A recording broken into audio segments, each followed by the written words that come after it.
join us today. It's my pleasure to moderate this panel on the politics of Neoliberal Academy, which we subtitled Democracy and the Market at the Crossroads. Our guests today are Pascale, Ghazaleh, and Ghazaleh. Pascale is an associate professor and chair of the history department at the American University of Beirut. She specializes in Ottoman and 19th century Egyptian studies, history. She received her PhD in history from the École des Hautes Études et Sciences Sociales in Paris. And she has published research on the social organization of craft guilds in late 18th and early 19th century Egypt, and on the material culture and social networks of merchants in Cairo during this period. She's currently working on a project about ownership practices and their relation to the constitution of national resources in late 19th century Egypt. She also directs HASLAB, a Global South Scholarship and Outreach Initiative by the Mellon Foundation at AUC. And Jad is a well-known figure on campus. He's a Lebanese economist and social activist, associate professor of economics at the AUB. His research advocacy and advocacy work focuses mostly on using evidence-based economic analysis to enhance the well-being of the most vulnerable groups in society. He co-founded several non-governmental and political associations, including AUB Faculty United in 2013, of which is the current president of the executive committee. He also serves as an economic policy advisor to several ministries, public agencies, and international organizations. He's a fellow senator and the chair of the Senate's Faculty Affairs Committee. And my name is Angela Haritsunian. I teach art history at the Department of Fine Arts and Art History. I'm also in the Senate and the Faculty Affairs Committee that Jad chairs. So we are here today to speak about the shared experiences of the academia being cut up between the market imperatives and the political and the political pressures from local governments, regional geopolitical constellations, and international geopolitics as well, shared by both universities. And I'd like to start my short introduction with a quote from economist Karl Polanyi from his 1957 book called Great Transformation. I quote, "To allow the market mechanism to be sole director of the fate of human beings in their natural environment, indeed, even of the amount and of purchasing power, would result in the demolition of society. For the alleged commodity labor power cannot be shoved about, used indiscriminately, or even left unused, without affecting also the human individual who happens to be the bearer of this peculiar commodity. In disposing of men's labor power, the system would incidentally dispose of the physical, psychological, and moral entity men attached to their tag. Robbed of the protective covering of social institutions, human beings would perish from the effects of social exposure. They would die as victims of acute social dislocation through vice, perversion, crime, and starvation. Nature would be reduced to its elements, neighborhoods and landscapes defiled, rivers polluted, military safety jeopardized, the power to produce food and raw materials destroyed. Finally, the market administration of purchasing power periodically liquidate business enterprise for shortages and surfeits of money would prove as disastrous to business as floods and droughts in primitive society." End of Polanyi's quote. Polanyi didn't live to witness the advent of neoliberal ideology throughout the 70s in the works of Friedrich Hayek, Milton Friedman, and other Chicago school boys. Nor did he live to witness Ronald Reagan's and Margaret Thatcher's policies of exponential marketization of public services throughout the 80s, and Thatcher's planned declaration that there is no such thing as society. Polanyi didn't live to see capitalist unprecedented globalization in the aftermath of the collapse of the Soviet Union in 1991 and the subsumption of the Soviet sphere under a market economy. Of course, we are not here to speak of Polanyi, but to take up from where he left off, his prediction of the deterioration of cultural institutions that would act as buffers between unregulated market forces in society. A very symptom of neoliberal governmentality wherein deregulated market imperatives overrule political regulation, and free market economies intervene in actual policymaking. In this sense, neoliberalism is a mode of economic governmentality in a globalized form where the protective buffer of social and cultural institutions has become porous, if not extinct altogether. It's not that previously semi-autonomous institutions, it's not that the previously semi-autonomous institutions have vanished or will vanish, but they have transformed and will continue to do so in a way that the last remnants of their autonomy are subsumed within the imperatives of the market and the political authoritarianisms that it breeds. Academia is one such social institution today, subject to the increasing merging of market logic within its structures of governance, its ethos, and its very concept. So to trace the increasing penetration of this market logic into academia, one needs to look at the historical period of post-1989, the collapse of the Berlin Wall, with neoliberal capitalism's expansion on a global scale, with the demise of an ideological alternative to liberalism and economic alternative to capitalism. Models of North American education were exported at an exponential rate to territories hitherto operating under different economic regimes and pedagogical practices. In the 90s, in the era of flourishing of American multiculturalism and the policy of global influence via so-called soft power, the US State Department spearheaded large educational and cultural exchange programs within the Soviet Union and former socialist countries as well as the Middle East. This wave of ideological expansion coincided with the proliferation of post-colonial and culturalist discourses that give voice to the other and are concerned with the politics of representation. However, the seemingly contradictory discursive demand for the other to speak for itself and the structural subsumption of education in the logic of market relations are arguably two sides of the same coin. In view of these processes, in the post-9/11 war on terror, American universities in the Middle East came to be increasingly viewed in line with the US State Department's policies of the same war on terror, then with the Obama administration's tool of soft power and cultural diplomacy, and now in the case of AUC, with the Trump administration as potential allies in what Pascale's colleague Karim Maged-Malak recently claimed Donald Trump's overtures towards the Arab-Israeli conflict. The university and higher educational institutions in general can be considered privileged sites from which one can not only observe but importantly analyze and critique broader social and historical developments. This is so because, as I claimed earlier, the university has traditionally been considered as a semi-autonomous sphere from other social and economic institutions that are driven by profit and private interest. The knowledge transmitted and research produced is expected to be objective, impartial, and not subject to the pressures driven by partial interest, whether political or economic. And it is because of these assumptions of autonomy that universities have often become sites of manifestations of social critique and antagonisms. But the structural transformations of the university aloft on the wings of neoliberalization are coupled with processes that reconceptualize the university itself, from a site of social antagonism and class struggle, as well as political debate, to a degree-granting machine that supplies the existing structures with new labor power and that ultimately aims at consumer satisfaction. These developments are often more intense and visible in American universities abroad than on US campuses, since the former are subject to sets of laws, regulations, and often political imperatives that are both local and American. And these are some of the characteristics shared by American universities outside the US, which both signal the ongoing transformation within the larger academia, but also present these processes in an intensified form.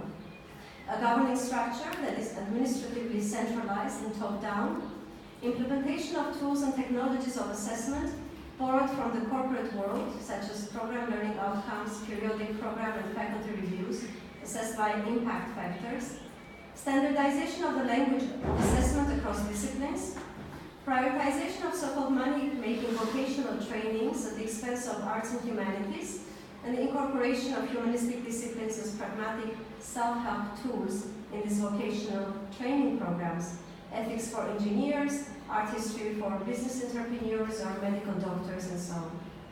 This does not mean that the basic tenets of a modern university as a site of impartial critique and truth are being erased. Rather, this neoliberal logic of marketization takes up the vocabulary inherited from the Enlightenment and performs an operation of newspeak, if we quote George Orwell. Critique is replaced with criticality, a subjective critical attitude that does not even need an object of critique. Rigorous argumentation with the tyranny of opinion, sensitivities of private feelings of easily offended hypertrophic subjectivities are prioritized over truth, and student and faculty empowerment is understood as clicking the boxes of multicultural and gender diversity.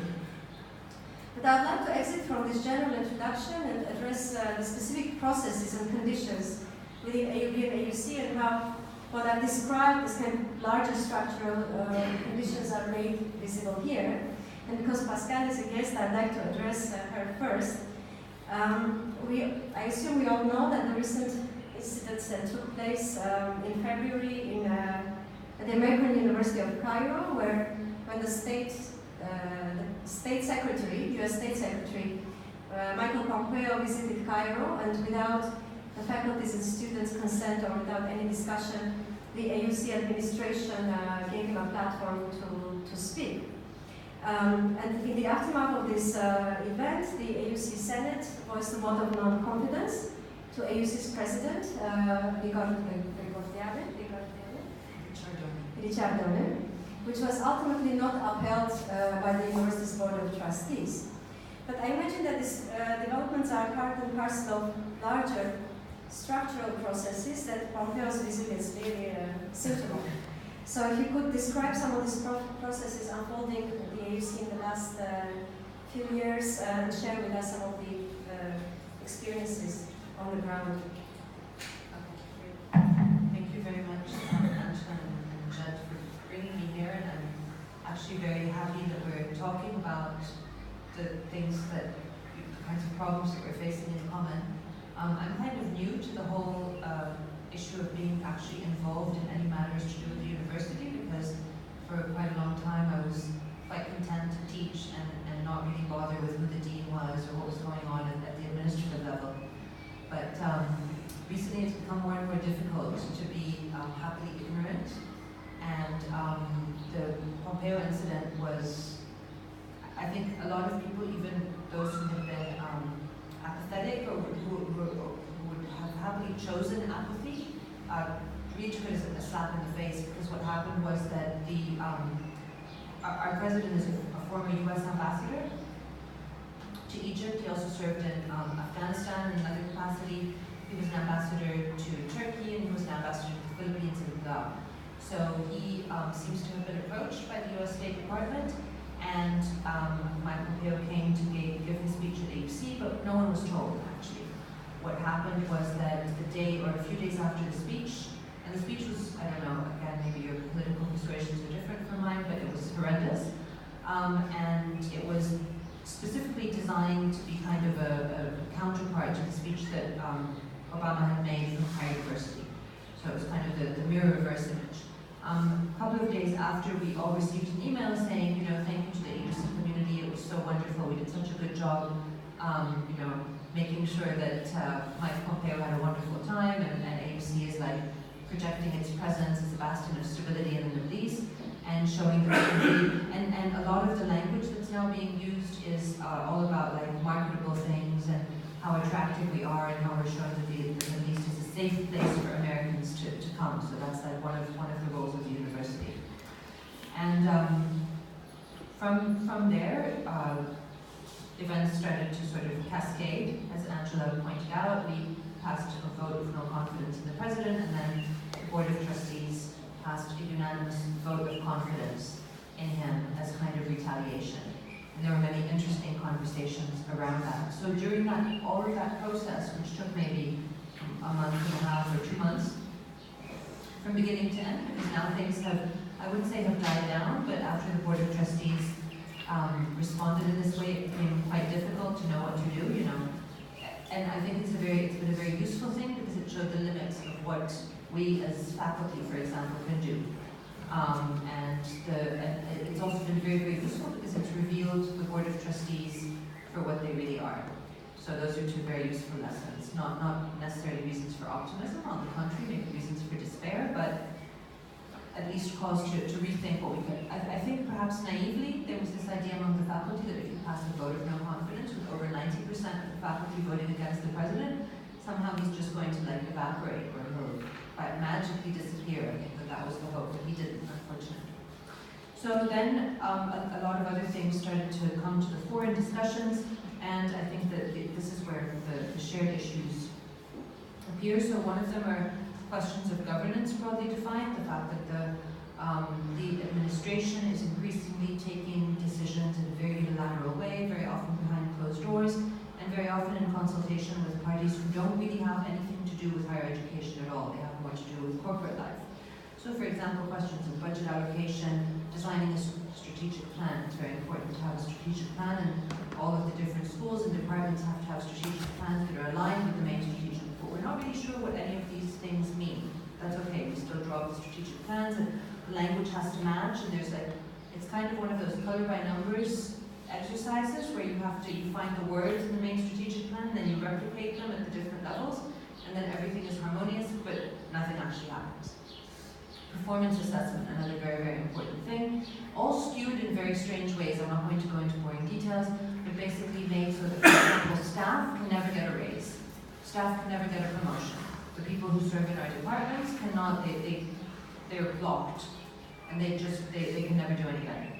And all of these things are determined without faculty involvement, without consultation of any of the other parties.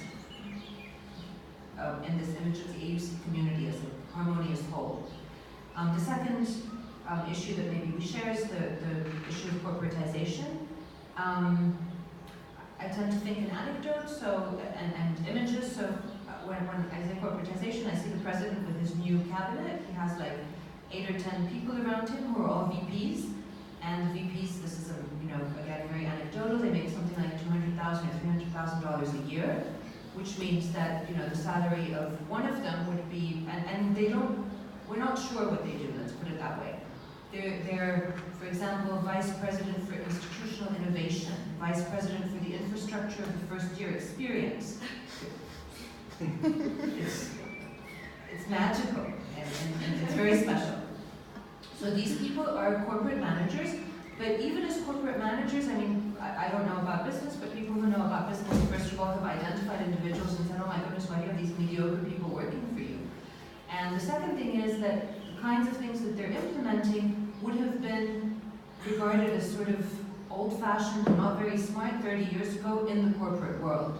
So it's not clear also who is taking decisions that this is the right way to run the university, this is the right way to determine curricula or determine department size or say how many, like all of the different decisions. One of these people is responsible for catering, AUC press, security at the gates. It's also a little bit bizarre. Anyway, so they're making decisions like, let's have new contracts that are not tenure track. No one gets a tenure track contract anymore, except if they're a star. Why a star would want to come to AUC in these conditions is, anyone's guess. But if by some miracle we manage to find someone who academically is a star, then we can go and negotiate with the administration to give them a tenure track contract. That's like a prize. It's a gold star that you get if you've been very, very good. The other thing is that schools are run increasingly as autonomous units, so you have to compete for funding. So history and nanotechnology or microbiology, we're all competing for funding, and we're trying to get grants. Who can get the biggest grant? Who has the most students? And we're assessed on things like what career paths do the students follow when they graduate. So coming out of history, if you've studied, I don't know, medieval Europe or something, and if you've studied nanotechnology, maybe, I don't know if your career path is going to be the same, but everything is sort of leveled.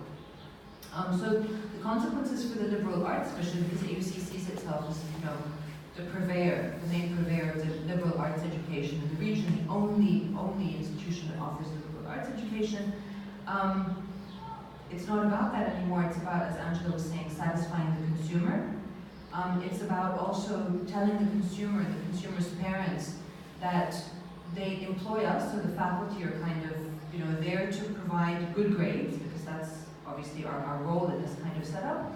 And then humanities and social sciences serve as a kind of decoration for the university's role as either a producer of technocrats or as an institution really for the political surveillance of the coming elites,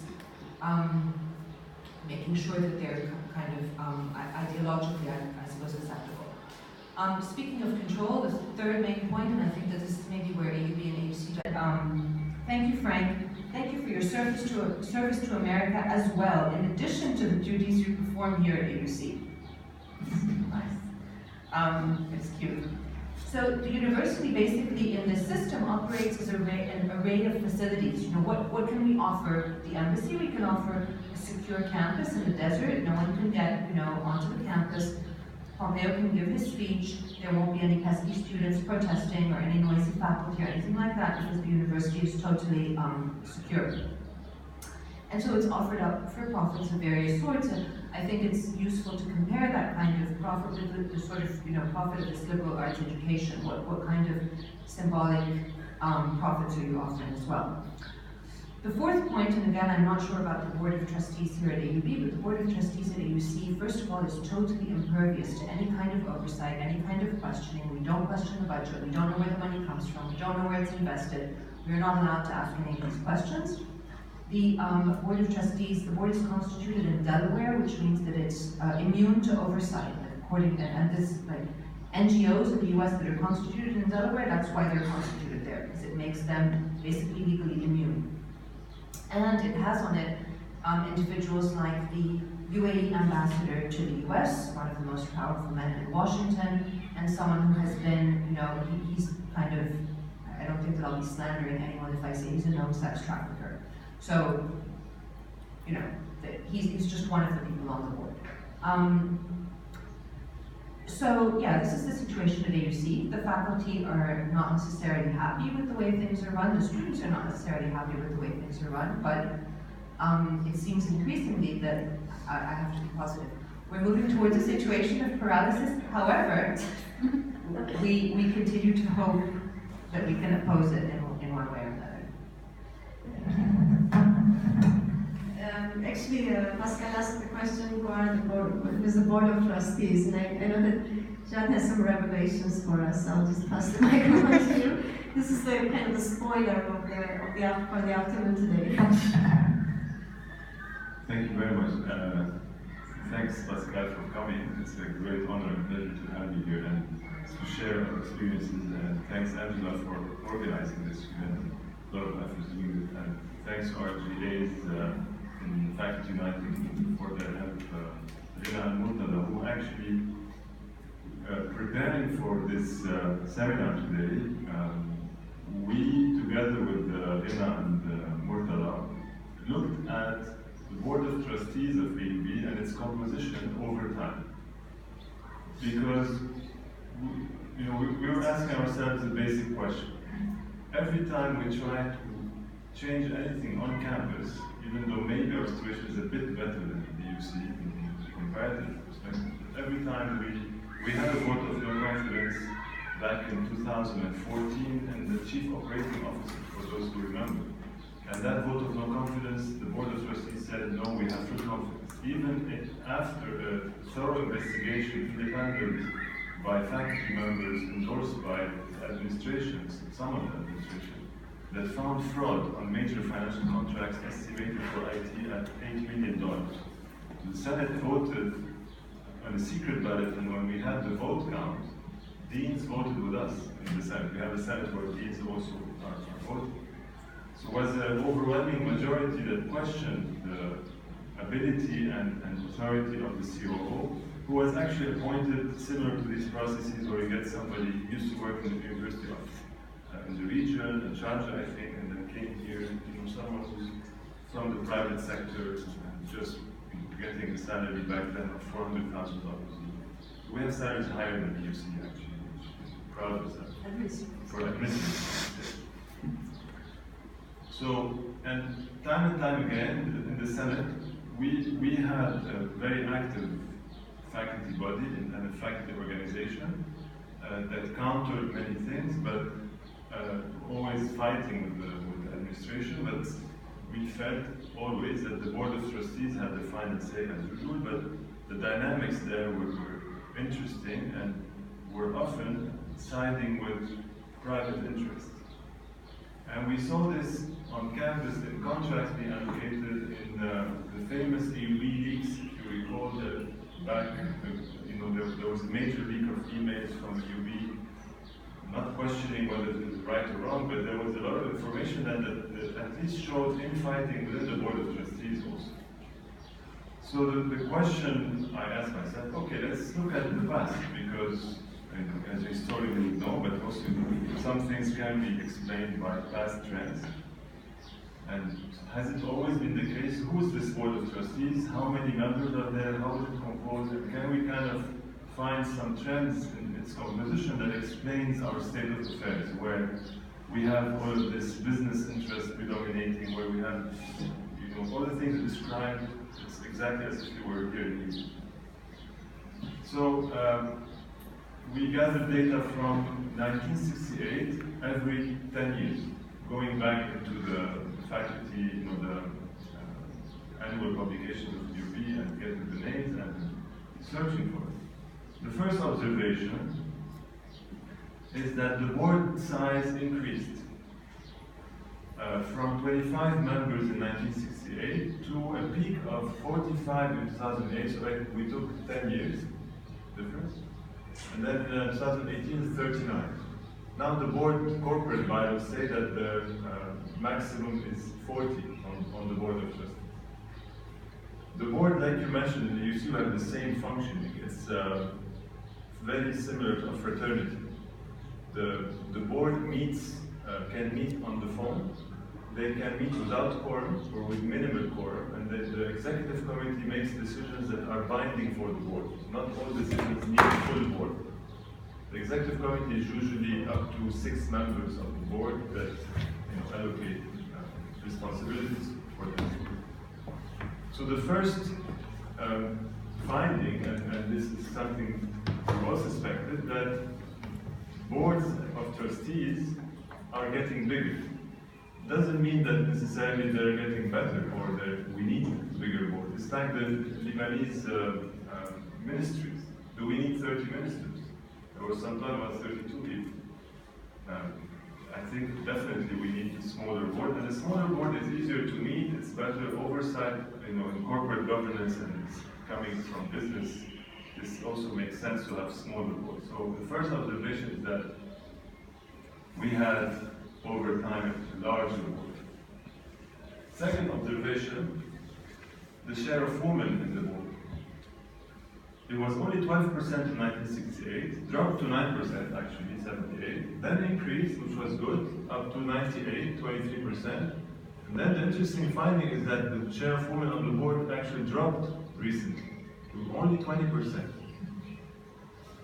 So it's good to have talks about having administration that is diverse and to have, we hear all of this now, equal opportunity in top administrative positions. Still the administration is skewed towards men, but the board is overwhelmingly dominated by men.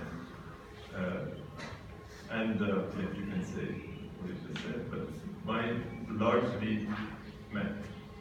This is also for the largest university, the oldest university, I would say largest, but the oldest university in the region, is not the right example to follow and to project. Given that now we have more women students than men students. Now the major finding of this data is this one. The share of academics on the board was divided by half since 1968. From 56% to only 26%, which is horrific. What this actually means is that non-academics are basically now running the show. And it's not to say that this is a recent thing, because, in 1968, so 5 decades ago, this was not the case. And what implications does this have on university priorities, on all the major decisions. The board, even though the administration has a lot of leeway, but the board makes the major decisions on budget, promotions, tenure, investigations, capital projects, partnerships. All of the major plans of the university are made at the board level. So now these decisions are made by largely non-academic board members that are maybe also often detached from even attending board meetings. This is very worrying. We suspected this, but now we have numbers to back this. In parallel, and this is also a revelation, the share of trustees coming from banking and finance also doubled, from 12% to more than 28%. These bankers and financial gurus and people who made a lot of money on the financial markets, investment fund managers and others, now are on the board, constitute a larger share, higher than faculty members. The rest you have, and I'll show you some recent numbers from the sectoral composition. The private sector that is for profit but also skewed towards rentier profit, petroleum, construction, and banking, which are all sectors that are not really those who are prone to job creation. They are sectors to make money and to, in the capitalist sense, is an expansion of frontier capitalism in the region. They control the board of trustees. In terms of some specific examples, and what we're aiming to do is we'll draft this short paper and we'll send it to everybody with the names and all of the analysis behind this. You'll be able to see it later. Sectorally, 1968 you have 7 academics in medical institutions. So we separated academic MDs, and the total 14 academics. You had 1 agri-food, 1 airlines, 1 banking, 1 construction, 1 education, 3 petroleum, and 1 tobacco from Jordan, the largest tobacco company in Jordan, which was actually, his son was imprisoned recently from the same tobacco company in Jordan. In 2018, look at the diversity of sectors and the new sectors that actually portray the economy and the way it's run now in the region. You have only 5 academics, 5 academic MDs, and the rest are 2 banking, 4 construction, 1 engineering, 9 from financial and investments, 5 from government. So government, former ambassadors, former ministers, current prime minister like Saad Hariri, and others. 1 in IT, telecom, 1 from law, 2 from media, 1 from petroleum, 1 pharmaceutical, 1 telecom, and 1 trade. So actually, the university is mirroring completely the domination of capital and rents in the region in the US, and it's actually now very much porous and dominated by these interests. Another concern that we hear anecdotally by colleagues is that the university is no longer run anymore by Americans. So we hear this cliche that it's run basically by locals or other people. Well, this cliche is true. This is the share of US citizens and the share of Lebanese Americans in the board. Separated them up. If you do the total, you have the share of all Americans or US passports, but we separated them in 2. So in 68, you had 72% who were US citizens and only 8% Lebanese Americans. Look at their trends. Dramatic drop in US citizens on the board and a rise in definitely other nationalities, mostly Lebanese, a large share, but larger share than the US citizens of Lebanese Americans who have dual nationalities. I wouldn't venture and say what implications this has on politics and whether this is good or bad. There's a lot of question marks around this. But even the claim that says that this is a US affiliated institution that promotes pure US interests is not even backed by the composition. There is a different thing happening. So that's it for these few numbers, and thanks again. Thank you, Jad. This was quite revealing. It kind of confirms some of the observations that we've been recently making, and the ways in which the university is transforming quite fast in some ways, when administrators can parachute decisions very quickly, draft strategic plans, which I think are like pure conceptual art, kind of abstractions that we then need to implement on the ground. But then every time the faculty comes up with initiatives of curriculum changes, it has to go through multiple layers of bureaucracy and so on. So there is a discrepancy between the temporality of how administrations run universities and the board of trustees as well, which is very hard to catch up with when the faculty is confronted with a very kind of slow pace of the impact that it can have on actual transformations. But I want to again come to the other side of the question. It's quite clear that the university is not this sacred space, this bastion that is safe from the outside world intervention, despite all the pretensions again to autonomy and the ideology of autonomy that it's been working with. But I wanted to ask Pascale about some of the internal dynamics within the university, the social movements, the student movements that have been growing since even before 2011, and the impact that they've been having on actual kind of political debates and mobilization within the university. Also in conjunction with the strike that happened in the staff, right? This was in 2015 or 16 with the Lisa Anderson administration. So could you tell us some of the ways that the students and faculty are mobilizing in response to the conditions? Okay, so first of all, I think it's important to know that the composition of the student body is probably changing. I don't have figures, but I see, for example, in my classes that the students are changing, also because the fees have gone up very drastically after the flotation of the Egyptian pound. There was a standoff at one point between the students and the administration over the fact that the administration was insisting that the students pay, or that the families pay part of the tuition in dollars, and families couldn't afford it anymore because overnight the pound had just collapsed. So the composition of the student body is changing.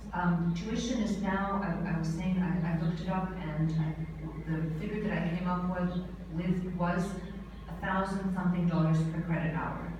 So this is it's considerable.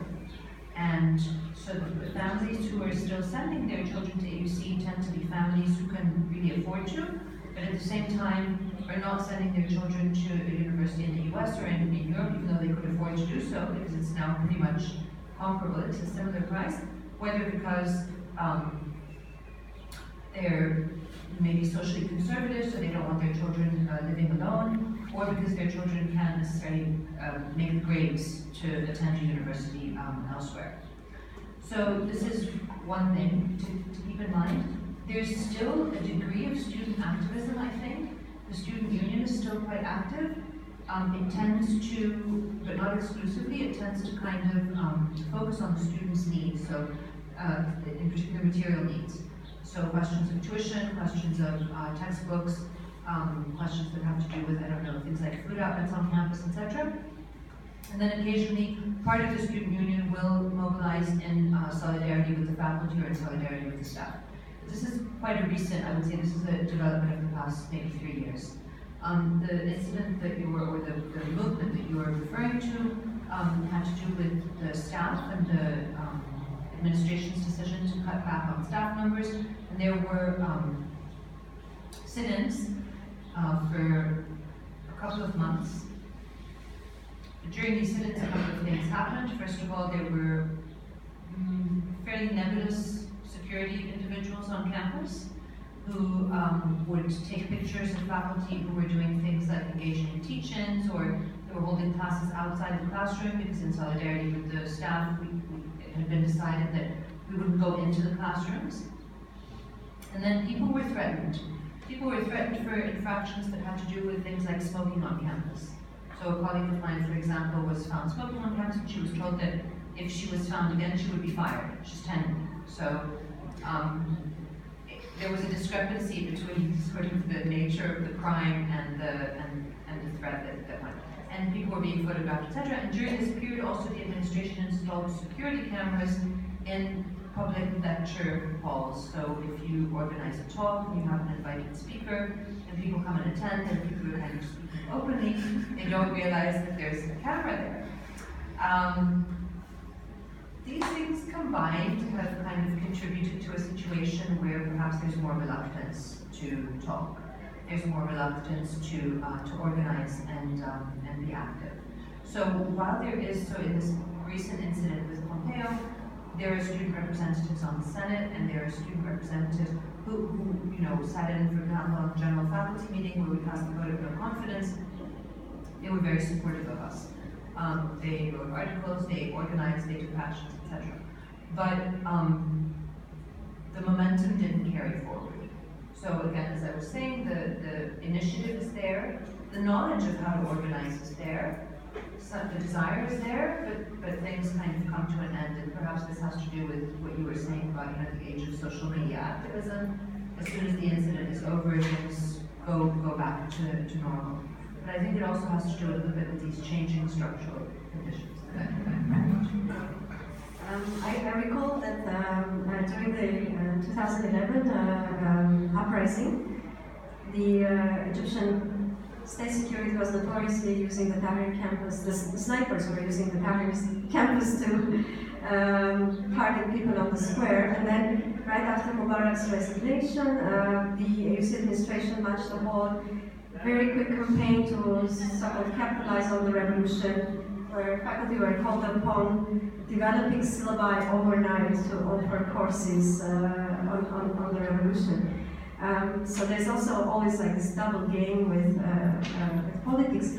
And I'm going to address my last question to Jad and open up the conversation to the audience.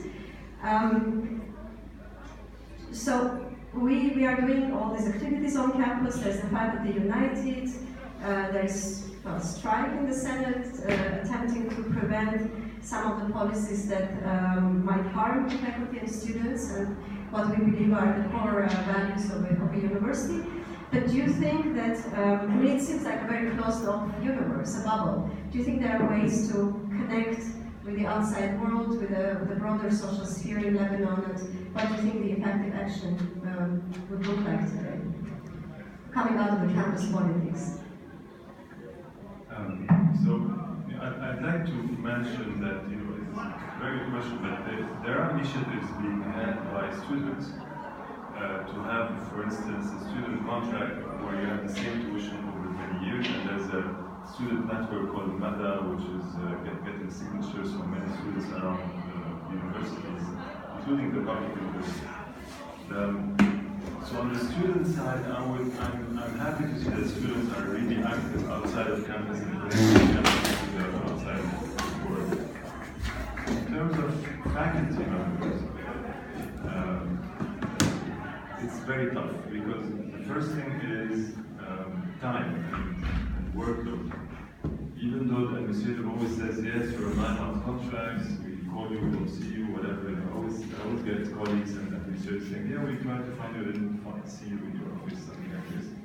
Which is like pinpointing that, yes, you should be somewhere behind your computer from 8 to 5. We work a lot. A lot of colleagues have many courses, have advising, have admin duties that administrators don't do. So first is workload. It's a major barrier for doing activities outside. So we can't even have, we're having some meetings, but there's little commitment because of first, other factors like fear and others, but I think the most important factor is workload and being strained. The second important issue is that private university professors in Lebanon, and I'm sure you guys can say, we don't have a law that covers us, we don't have protection. So they don't see an interest in discussing their issues and affairs because we're all treated like consultants. We're like renewal contracts. Now we have tenure in AUB, which is a breakthrough. But other universities, other places, they're still paid on the hour, they're still very precarious positions. I think we should do more as Faculty United to connect and try to more events and more instigating of others. I'm very hopeful that the same struggle like in AUC, like in other universities all around the world, academia is facing a huge threat from this mindset of instead of educating and opening the minds of people, we're just training them for a jobless market.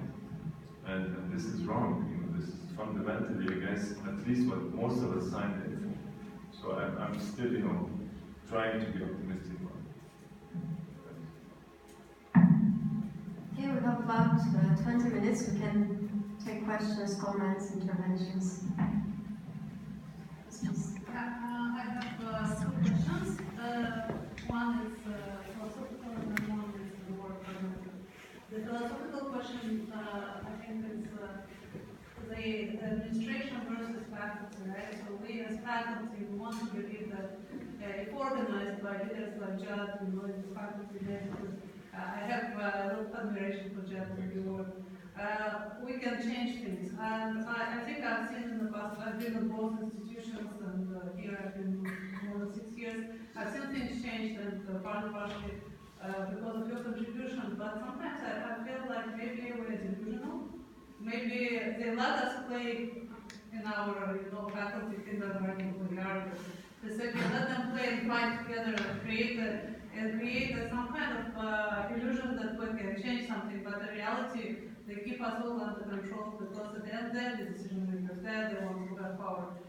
So the power that the Faculty United has, I guess, is pretty limited. That's even more impressive, the achievements that you have made in the past years that I'm familiar with. So my question, the first philosophical question, how much power do you think, Jad, you have as a, not you as Jad, but as a Faculty United, in this in interaction with the administration? I don't think that you see there is anything like Faculty United. There's no now, but in my times in 2009 there was nothing like that. So and it's obviously clear that the faculty doesn't have any power based on the last incident with or doesn't have the power. So that's a philosophical question. Second, pragmatic or practical question. Very often people from outside of our institutions take us as an American University of something, as being the same siblings, you know, like American University in Beirut, in Sharjah, in Cairo, in Kuwait, they're all the same. They're coming from some kind of American system and they're all related together, and obviously there are differences. So I want to use both to reflect on the differences, positive and negative in both institutions to the extent possible, because obviously you're closer, you can compare it in some way. So these are my two questions. Yeah, so just to answer very briefly, I think to the question of how much power the faculty have, I do think we have considerable power, but we are reluctant to use it a lot of, and it's going increasingly in the direction of precarity of tenure, because at AUC at least, the administration is no longer granting tenure track contracts, they're granting renewable 3 or 5 year contracts, or maybe shorter ones in some cases, and relying increasingly on adjuncts. So we're moving towards a kind of slave labor model where, you know, they can be fired at whim. So for now, I think tenured faculty still have a lot of power, but they have to be willing to use it. And in Egypt, it's a little bit tricky because you have all kinds of laws, you know, sort of national laws against demonstrations and strikes and things like that. So even if you defy the university administration and you strike or you do a sit-in, then you have the possibility of, because the administration is colluding with the security forces, you have the possibility that they're going to let them onto campus, and you know, then you're in another kind of dimension of danger. So I think the timing is very, very important. I think that if tenured faculty would take a stand now, they would still have an opportunity to change things, but for one reason or another, probably for a variety of different reasons, they're reluctant to do so. The idea that all American universities are the same, for instance, I'm very interested in this, the idea of the dual nationals, the Lebanese Americans, you know, kind of taking over the administration. We don't have anything comparable at AUC. The president is always an American, and in fact, I recently heard of a meeting that he had with like 40 faculty members where he looked around the table and said, how many Americans are there here? As if it was something, I I mean, you know, how can you even make any demands since none of you is white, basically? So this is something that at AUC is much more entrenched, I think, than it is here. And that's just one of the differences that I think of. And as far as I recall, back then when I was teaching at AUC, there was a salary discrepancy between the local faculty and the foreign faculty, and the local faculty wasn't getting benefits. I was just going to say about that. I don't get no tuition for children, no housing benefits, no home leave. So it's still like very much kind of a more obvious colonial arrangement that you have at AUC. But just like briefly, I believe that if you start believing that you live in this iron cage when, you know, where the power, you never know, it's like this paranoidal phenomenon, it can strike from everywhere, it's omnipotent and omnipresent, then, you know, it will materialize as such.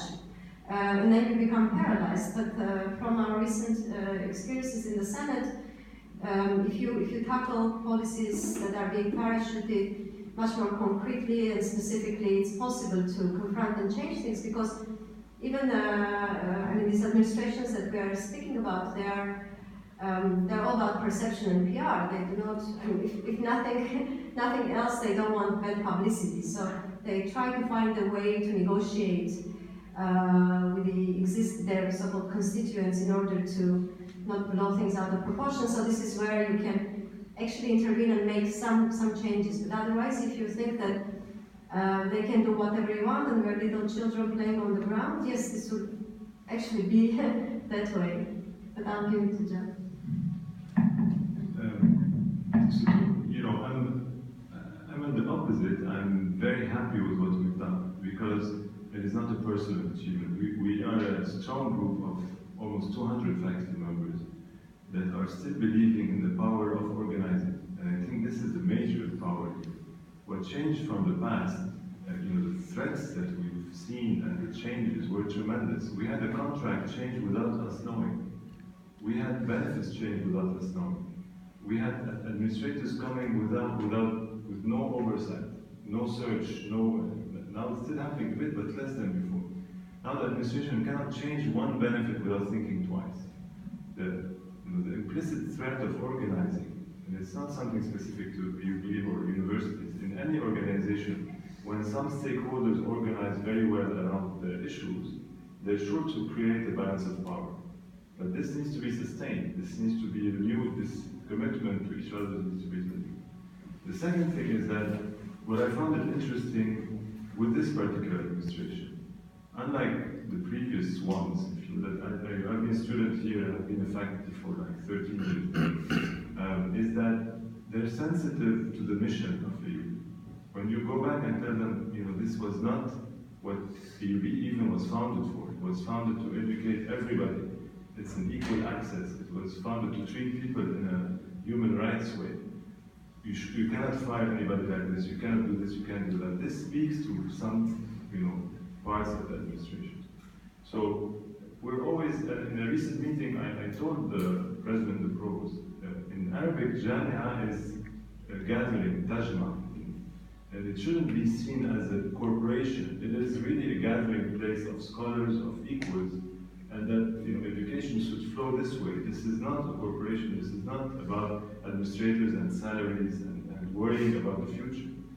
And I think this, if we keep on having the same messages, this will keep on, you know, speaking. But at least for now, from where we've been and the threats we're facing, we're still holding very strong. And it's thanks to everybody. You know, thanks to this 100,000 even a year that is a minimal contribution. This goes a long way for the lawyers, for the sense of collective action. So, I mean, I'm still hopeful. Thank you for all the work. No, thank you. Thank you very much for coming and for sharing the experience. First is, I felt there's a bit of despair in the sense of there's a vote of no confidence and the DOT does not respond. I would be surprised if they had responded immediately, because that would probably be counterproductive to the operation of the university. When we voted the vote of no confidence in the CEO at AUB, also we had a similar kind of blanket statement of support. but the entire administration eventually fell within a year. And they had to transit, to move them from because you get a situation where people are supposed to administer or take care of the administration of the university are at odds with the major stakeholders and people who are operating here. And if there's discontent, then the operations are not likely to move smoothly. So, which means that there might be people who are faculty members who are reluctant to serve on committees, who are unable to man every position that we need from an administrative point of view, because at the end of the day, they're very small and they rely on our labor to justify their salaries and their existence. So once you start having this kind of discontent between those who are supposed to be working and the administrators, the board of trustees cannot find this a sustainable model, and eventually it's easier to change the administration than to change the faculty as a quick remedy. Now, the one question that I wanted to ask is, I'm not, well, there's two questions. Well, the first one is, at AUB, the Board of Trustees, with all the view that we've, oversight that we've seen in terms of the progression, the Board of Trustees perceive one of their main mission is to secure funds and ensure that AUB is sustained over a period of time. So they're particularly vulnerable, as Angela said, to issues related to publicity or to discontent. So if there's discontent among the students, or discontent among the faculty, it affects their ability to gather capital, which would then, put them in a difficult situation towards their responsibilities, etc. So I'm not sure what the composition and interests of the AUC Board of Trustees is, and whether your funds tend to come from the effort of the BOT, or do they come from the State Department? Mostly because I remember that the State Department offered $250 million to build the campus at AUC. So it might be independent from the ability of the BOT to secure funds or to build that funds. So that kind of dynamics and trying to find out what are the pressure points on the BOT can be quite useful to faculty at AUC when they're strategizing about their action, and not to despair just because they gave a blanket statement of support, which they have to.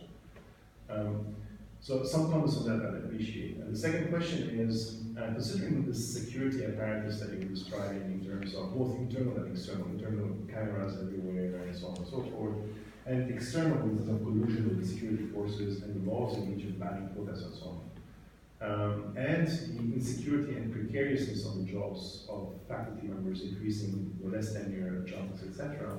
How are you communicating? Because when I saw the results of 90% support for something, that's stunning.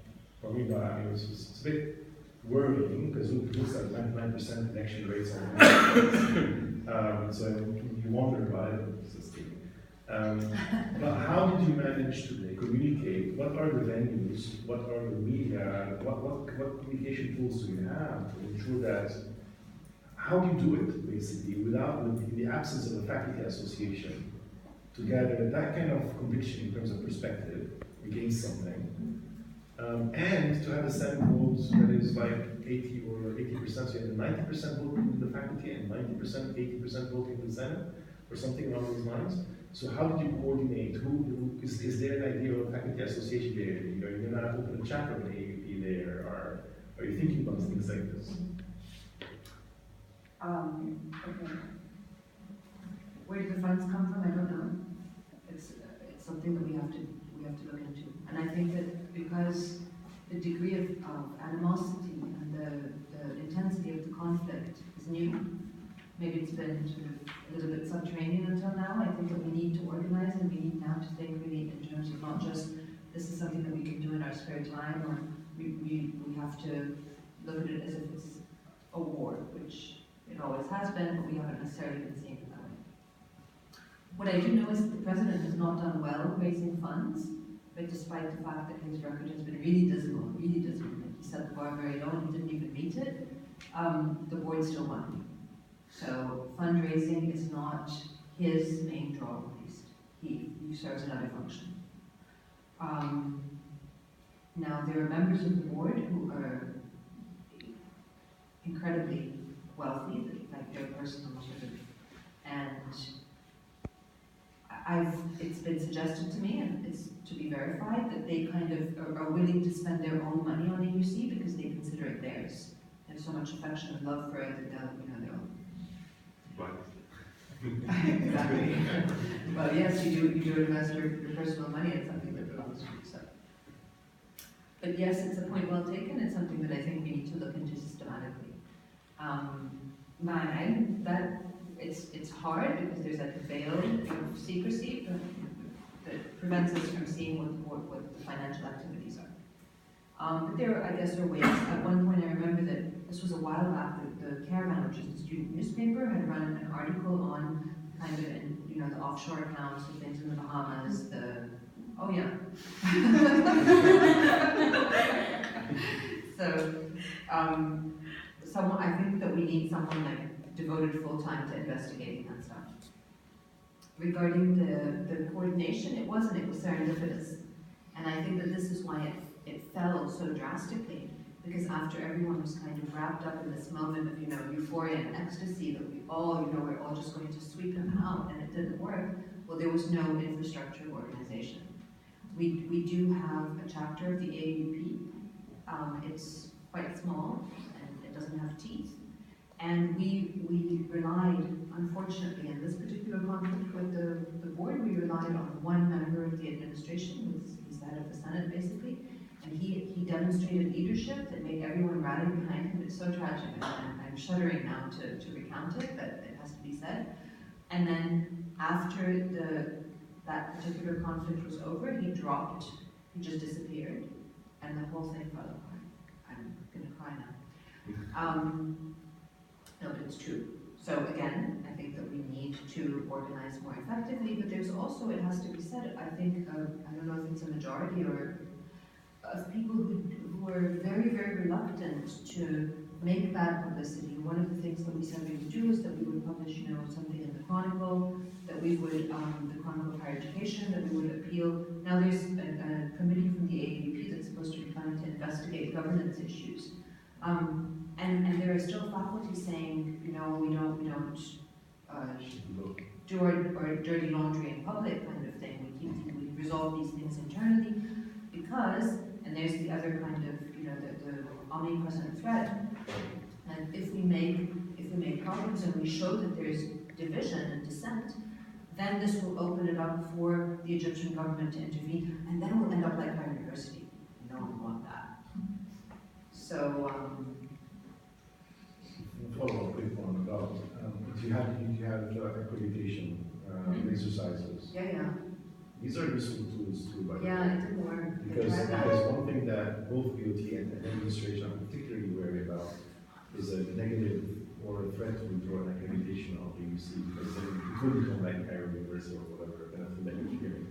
And the people who come to the investigation, the people who write the report, have a lot of influence about the governance, shared governance, transparency, and so on. So, a colleague of mine who was involved in that process, told me, again, who knows, these things are all rumors, because in this kind of situation, that's kind of what you rely on.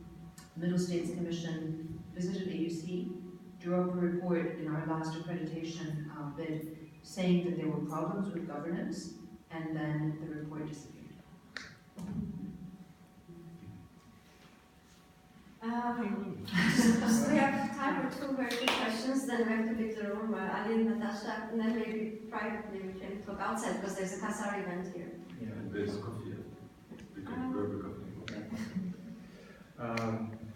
Pascale, thank you very much for sharing the AUC experience with us. I mean, you strike so many chords with our experience. So I'm going to, in my question, tackle the issues that consider more like a difference between our situation and yours rather than similarity. And mainly what you mentioned, and which you've already started answering in bits of here and there in your interventions, the issue of the close and intimate relationship between the university administration and the government, the CC administration. And we're reading news and hearing anecdotes about the level of repression going up since 2011 and reaching astronomical levels during the CC time, to make the Mubarak era look like a golden age of freedoms and liberalism.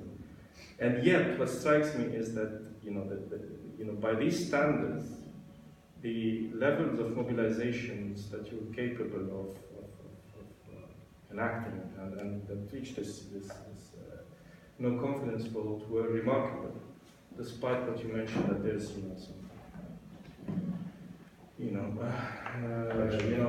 outside security forces probably intruding the campus in discrete and not so discrete ways. So what surprises me is that there's still a margin of maneuver within campus that I would have imagined with what you've mentioned, would not have been there. So how is this possible? I mean, is there still a certain autonomy operating within the campus of the AUC? That's not in the Cairo University, for example, to mention. And is this being eroded? And a second question is, regarding the issue. I mean, you've managed to mobilize using pretty, if you want, improvised ways, around this issue, which to me sounds like, if you want, pretty straightforward to mobilize, about. And you're talking about the momentum building up and then dying off after, nothing happened so far. So, do you see a possibility of this, picking up this momentum again, for longer term, but probably as significant or even more significant issues of livelihoods, of salaries, of job security, of tenure? I mean, do you see this as a possibility, or would you be pessimistic about that? Do you mind if we take the second question, and then you respond? No, not at all. I have two small questions. The first is related to the profiles of the academics who are on the board and if you have any interactions with them.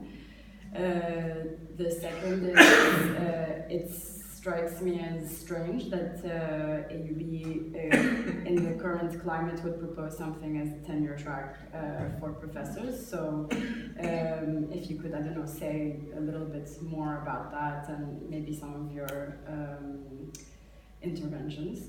And the third, if I'm going to, the third is actually maybe totally ridiculous, but I'm just thinking about people in the IT, and I don't know, as staff, and I don't know, they're part of Faculty United, but they would seem to me as people within the university that, that can probably particularly are strong with playing against the publicity card.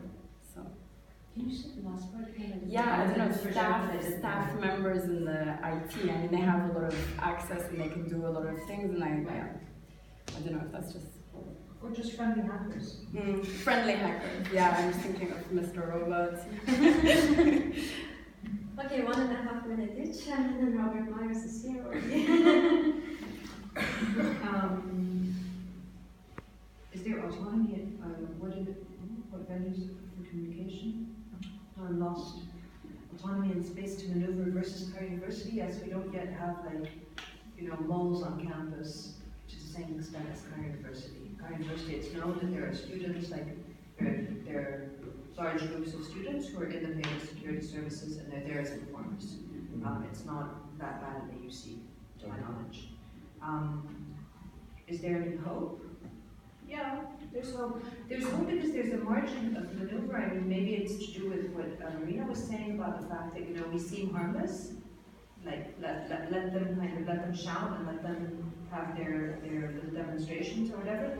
But also, it's kind of taken, the administration aback that people have been so rude in a good way. I mean, I'm saying that it's in a good way. There's a couple of people who are just saying things as they see them, and this seems to be you. Like, when I came back to campus at the beginning of the year, someone said to me, "Oh, it's very strange. Why are you upset about the situation here? Either people are tenured and so they shut up, or they're not tenured and so they're scared and so they shut up." But it seems that there's this, and maybe because of this very stupid thing that the president did, and we live in hope that he's going to do something even more stupid, that opened up a space for people to say, "Oh no, now we're upset about all these other things." So, on the other hand, someone was saying, it's a very ridiculous thing, but connecting with the IT question, that they were in a meeting with the president where they were talking about one of the faculty members that they were not happy with. And the president had someone with him and he said, well, go into his email and see if he sent this to this person on this day. And the IT guy was saying, oh, no, there was no email sent on that day to this particular address. So, I mean, you know, you have to organize using improvised ways, but you also have to tell yourself that at the end of the day, if you get fired, you get fired, and that's the end of it. And it's an option. Maybe we grab coffee and that answers you informally, because I had to give like a dead promise that we'll leave the room. Qassar has an event here inside. Thank you everyone for coming, and we can have a discussion outside if we can stay. Thank you so much. Thank you.